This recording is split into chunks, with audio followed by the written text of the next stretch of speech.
La negociación es un medio de resolución de conflictos cuando las partes desean mantener o continuar la relación de intercambio. La negociación existe porque existe un conflicto, de forma que las partes pretendan resolverlo de forma que la solución negociada sea satisfactoria para ambas. En la negociación existe una interdependencia entre las partes. Es una relación motivacionalmente contradictoria. Las personas y organizaciones tienen intereses contrapuestos que es difícil conjugar. El conflicto y la negociación están mediatizadas por las relaciones de poder. El poder es relacional. Cuando hablamos del poder no lo hacemos en general, sino en relación al poder que algunas personas, grupos o instituciones tienen con respecto a otras y en distintas situaciones. El poder surge de la dependencia de recursos. A necesita algo de B y así viceversa. La dependencia de recursos es la base de la relación social, de forma que la escasez de recursos origina la competición entre aquellas que necesitan dichos recursos. El poder implica libertad para tomar decisiones. Un cierto equilibrio de poder es necesario para que se produzca la negociación. Si una de las partes tiene poder sobre otra, en algunos casos ocurre la imposición de aspiraciones propias. El poder es un potencial, de forma que puede existir sin que la utilice. Existen dos tipos de negociación, la distributiva y la integrativa. En la distributiva los resultados se hallan inversamente relacionados, es decir, que de forma si una parte gana, la otra pierde. En la integrativa persigue que todas las partes puedan salir de alguna manera satisfechas del proceso negociador, y esta también distribuye los recursos de una forma óptima. Buenas noches, mi nombre es Iris Mariela, soy del grupo número 6 y me tocó exponer sobre el proceso negociador. El proceso negociador lo podemos identificar en 5 fases. En la negociación, la primera fase es la preparación, la segunda fase es el antagonismo, la tercera fase es el marco común, la cuarta fase es las zonas propuestas y la quinta fase son las soluciones y cierres que tiene el proceso de negociación.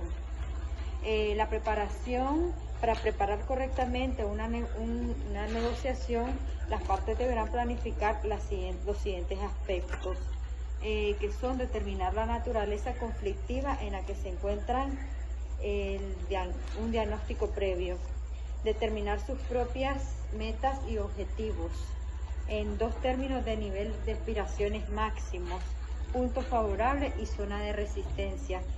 También está establecer una lista posible de concepciones a la otra parte y su ponderación. Vamos a explicar lo que es el antagonismo, que son las fases contendientes ponen sobre la mesa su nivel máximo de aspiraciones. Esta fase cumple 5 funciones importantes, que son las siguientes: salva la imagen del negociador, clasifica las metas y prioridades propios, se tantea hasta qué punto se puede forzar, se demuestra firmeza con respecto a los propios objetivos, se explicitan divergencias existentes. Y ahora vamos con lo que es marco común. Existe un momento en el que las partes deben dilucidar si adoptan postura competitiva unilateral. Representación de alternativas son las ofertas, son ofertas y contraofertas de la otra parte hasta que se llega a un acuerdo explícito. Y el cierre es una vez que se han tomado las posiciones se cierran, y ahí es donde se cierra una negociación. Muy buenas noches. Mi nombre es Emmanuel Alejandro y hoy les voy a exponer sobre la estrategia de resolución de problemas. Una estrategia de resolución de problemas persigue la colaboración y la conciliación. Esta estrategia genera los mayores resultados conjuntos, permite el compromiso con el acuerdo y mejora las relaciones interpersonales. Existen varios momentos claves que posibilitan la aparición de la estrategia de solución. Son 3. El A, al inicio de la interacción, mediante la identificación del problema. B, a la hora de proponer alternativas y soluciones al conflicto. Y C, en la fase final del proceso negociador. Identificación y definición del problema. Definir el problema de una manera que sea aceptable para ambas partes. Para que sea posible la solución del problema, ambas partes tienen que definir el asunto en conflicto en términos neutrales. Hacer que el problema sea entendido de forma limpia y simple. En las negociaciones de carácter distributivo, las partes implicadas suelen hacer un uso estratégico de sus reivindicaciones. Definir el problema con una finalidad e identificar los obstáculos que puedan dificultar su conclusión. Un buen camino integrador es la definición mutua del problema como una finalidad y la búsqueda conjunta del camino para la solución del problema. En la generación de soluciones trata de conseguir resultados mutuamente satisfactorios para ambas partes. Para que esto llegue a suceder, tienen que estar presentes los intereses de ambas partes, que tienen que ver con el conflicto, para que con su finalidad lleguen a un acuerdo mutuo y se reconcilien, por así decirlo.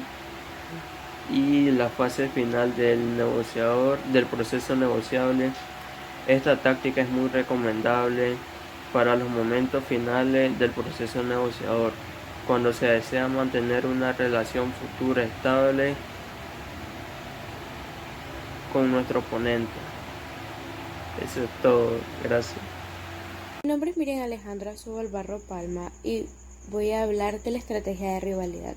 Las tácticas de presión tienen como objetivo incrementar las concesiones del oponente, hecho que se puede conseguir de diversas formas, planteando la demanda obsesiva, utilizando la amenaza y manejando la presión del tiempo. Usar estas tácticas, que son coercitivas o punitivas, tiene un papel fundamental en las relaciones de poder. Hay 3 elementos que están muy relacionados: la coerción, que es la capacidad de reducir los beneficios de las partes; el potencial coercitivo, que es la máxima cantidad de castigo que se puede dar a una de las partes; y el empleo de la coerción, que es la exteriorización del potencial coercitivo. Acá tenemos la amenaza, que es una táctica basada en el uso del potencial coercitivo y que es la información de la posibilidad de infringir un castigo del oponente, es decir, la capacidad que tiene una de las partes de infringir daño. La amenaza es una aseveración que informa al oponente qué sucedería si no está dispuesto a ceder o aceptar una determinada propuesta. Se han analizado formas lingüísticas de amenaza y sus efectos, y tenemos que cuando las amenazas están formuladas en positivo, que es que genera una respuesta, y cuando están explícitas, que está redactada en un formato negativo y esto produce respuestas negativas.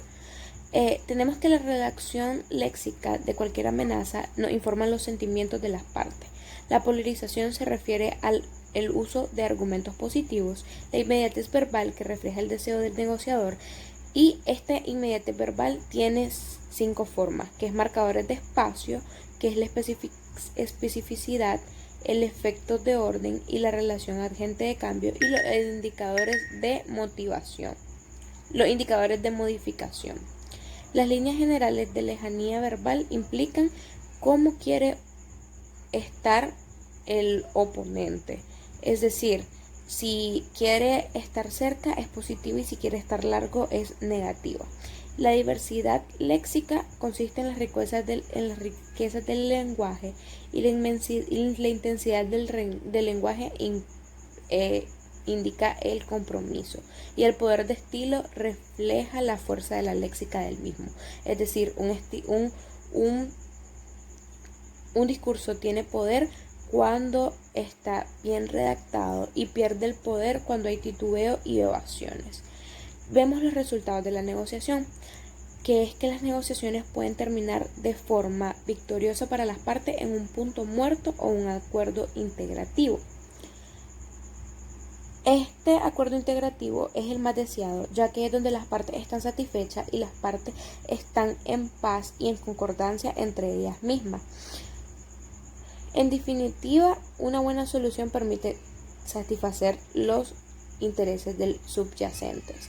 Vemos que los resultados psicosociales de una negociación están basados en procesos de percepción social, es decir, la conducta, las situaciones y la forma de actuar de la persona. Gracias.